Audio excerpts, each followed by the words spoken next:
I pulled the broken glass from my knee, cried out with pain, and crawled to his side. His mouth moved again, but his words were indistinct. I stared at him, my eyes streaming in the dust, shaking my head. He repeated his words, and this time above the ringing in my ears I heard him. "A bomb," he said. "No," I said. "Too big for a bomb."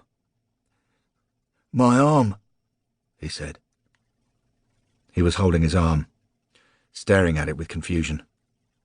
His right arm was missing below the right elbow. I put the bag containing Scout's new rucksack beneath his head.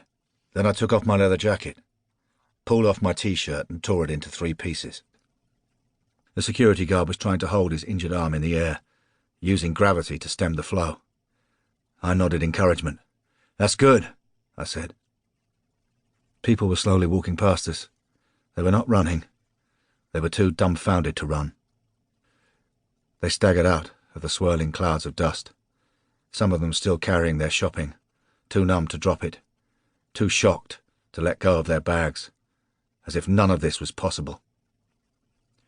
I placed a strip of T-shirt in the security guard's wound and held it there. The blood seeped through almost immediately. I left the scrap of bloody T-shirt plugged into the wound and placed a second piece of the T-shirt on top. This bled through more slowly. As gently as I could, I removed the guard's tie, measured approximately 4 inches above the wound, and tied a tourniquet on what remained of his right arm. Then I placed the final piece of T-shirt on the wound, and this time no blood came through. My hearing was back now, and I could hear the screams and the sirens. I could see bodies scattered in the ruins. I could feel the great fire.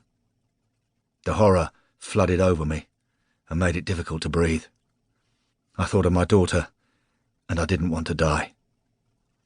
Objects began to rain harder from the sky, and now some of them were as small as pebbles, while some of them were chunks of matter big enough to break your neck. The security guard and I flinched and cowered and tried to protect our eyes. The sky was falling down, on the living and the dead. Great clumps of concrete, bringing with it more clouds of dust, as if the sky itself had been made from these things, and now it was smashed forever. A piece of something struck me on the shoulder. I felt nothing, but the pain in my right knee made me clench my teeth until my jawbone ached. I took the security guard's left hand and guided it to the scraps of T-shirt stuffed into his wound. He was still attempting to hold his arm in the air. He was doing good. "You're gonna make it," I told him. "I'll get help." Then I was on my feet, and I began to walk towards the sound of the sirens. But my right knee no longer worked the way it should. I felt it buckle beneath me, and suddenly I was down on my hands and knees again. I slowly got up and walked on, favouring my left leg now, trying not to put too much weight on the right side. I could feel the heat of the fire, and I could smell the stink of the fire. Kerosene? But an ocean of the stuff, all of it ablaze, and that made no sense.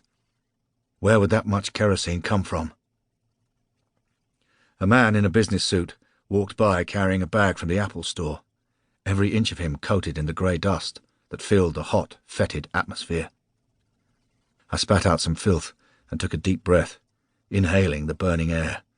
It seared my lungs. The fire was getting closer. Move or die. A life-size puppet was hanging from what had once been the basement roof of the shopping mall. There were long, thick straps of webbing attached to the puppet's chair, and they held him from the ceiling, as if waiting for some giant hand to move him. The puppet was close enough for me to see the expression on his unmarked face, and I saw that this had been a man. The man had been a pilot, and some freak accident had prevented him from being smashed to a billion pieces after falling from the sky.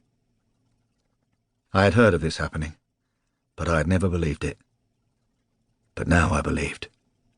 And now, finally, I began to understand. That reeking, sickening smell was Jet A1, aviation fuel.